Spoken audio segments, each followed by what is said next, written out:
hari ini kasus totalnya ada 245 di 26 provinsi. Fatality rate atau yang meninggal persentasenya dari jumlah kasus 245 ini cukup tinggi, yaitu 141 atau 57,6%. Jumlah kasus ini sebenarnya mulai naik di bulan Agustus.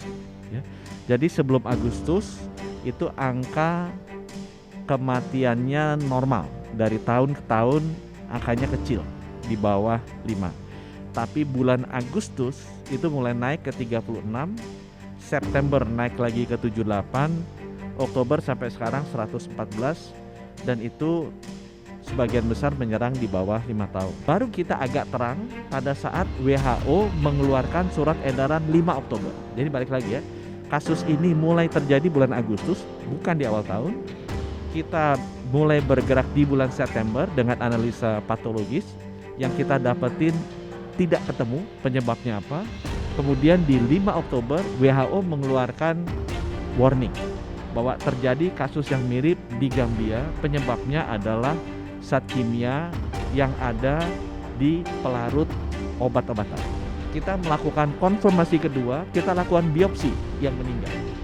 Apakah ada ciri-ciri kerusakan ginjal yang disebabkan zat kimia ini? Karena sudah ketahuan kalau zat kimia ini merusak ginjalnya seperti apa.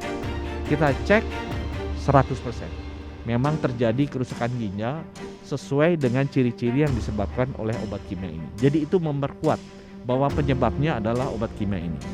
Jadi hasil diskusi kita dengan WHO dan juga dengan pemerintah Gambia, ditemukan obat yang namanya fomepizole.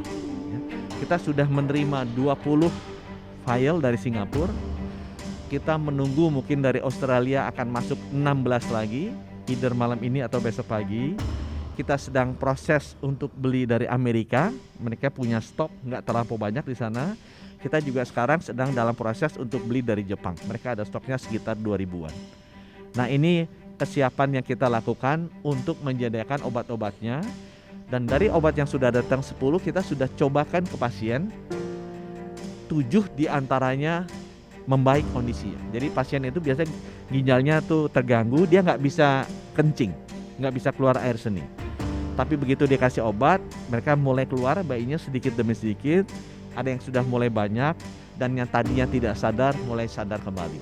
Jadi kita bisa melihat dari 10 pasien yang diberikan obat ini, 7 sudah pulih kembali, sehingga kita bisa simpulkan bahwa obat ini memberikan dampak positif, dan kita akan percepat kedatangannya di Indonesia sehingga 245 ya yang masuk, dan mungkin akan masih agak bertambah sedikit, itu kita bisa obati dengan baik.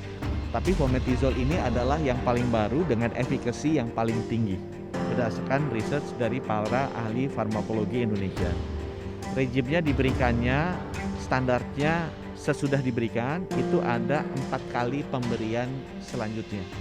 Jadi dia dalam bentuk vial tuh kayak tabung kecil gitu dari gelas. Nah, satu anak diberikan satu bertahap, satu di awal, kemudian 4 kali pemberian sesudah.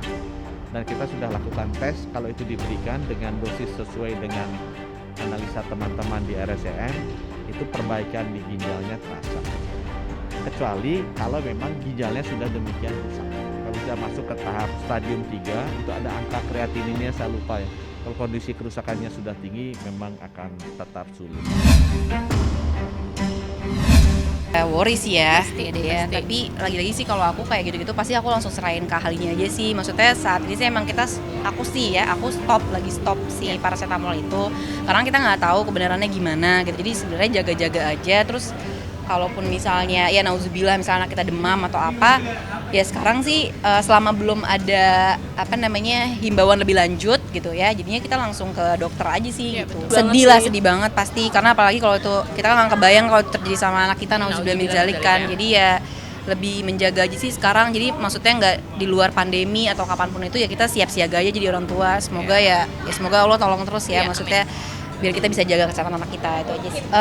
Jangan Paling panik. ya Kalau misalnya emang anak lagi sakit, kalau memang demamnya belum terlalu tinggi, ya jangan konsumsi obat-obatan dulu. Terus kalau misalnya emang ternyata udah memang mengharuskan diberi obat kayaknya mending langsung ke ahlinya, ke dokter biar nggak salah Ya. penanganan. Sebenarnya penanganan lebih dini itu sebenarnya paling penting sih. Betul. Maksudnya itu pun mau penyakit apapun gitu. Jadi jangan sampai ya ini kan lagi-lagi mungkin kalau di lisan mungkin terlihat mudah ya, tapi kan lagi-lagi pada prakteknya banyak orang yang ya akhirnya karena nggak menyadari baru ketahuannya terakhir gitu kan. Terlambat Ya gitu makanya lagi-lagi kalau kayak gitu-gitu sebisa mungkin ya sebagai orang tua mudah-mudahan kita termasuk aku dan Dea semoga bisa lebih aware lagi lah sama anak-anak kita, itu aja sih.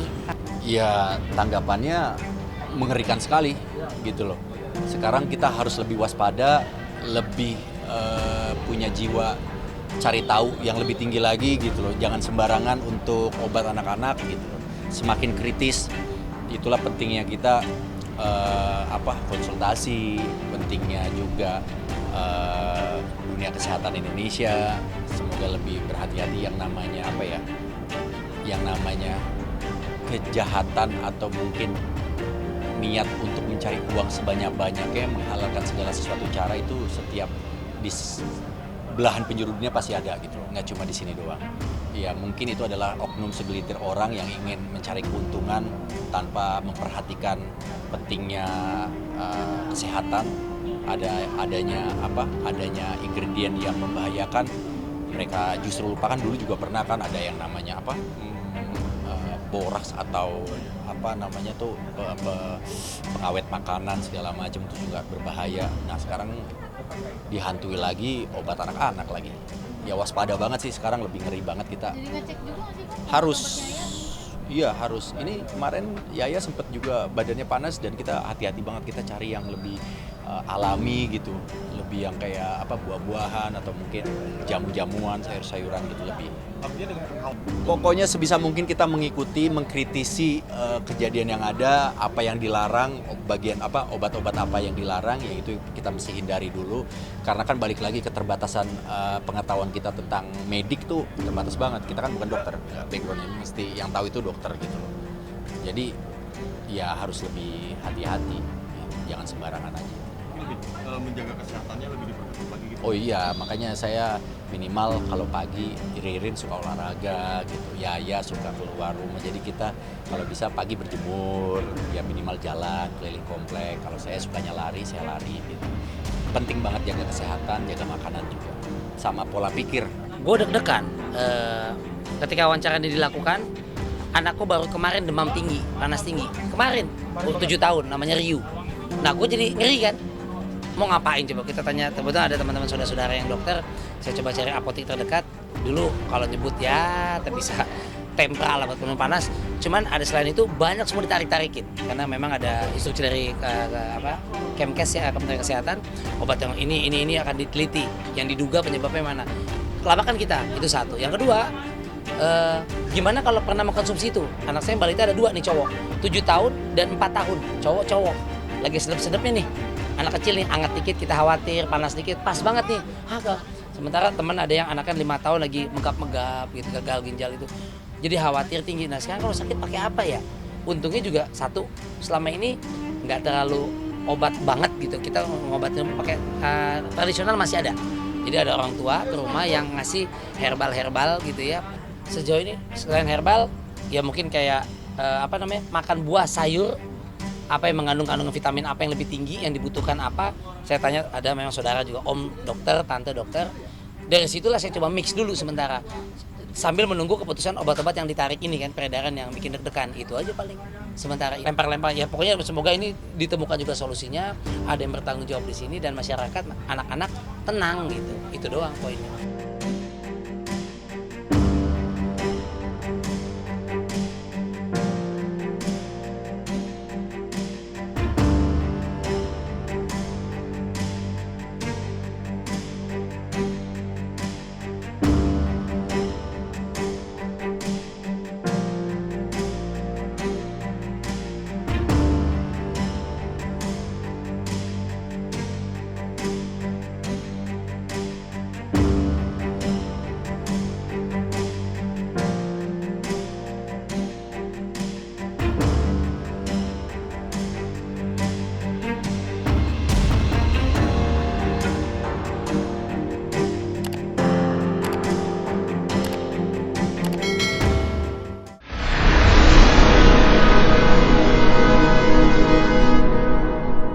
Jadi jangan lupa untuk subscribe Cumi Cumi.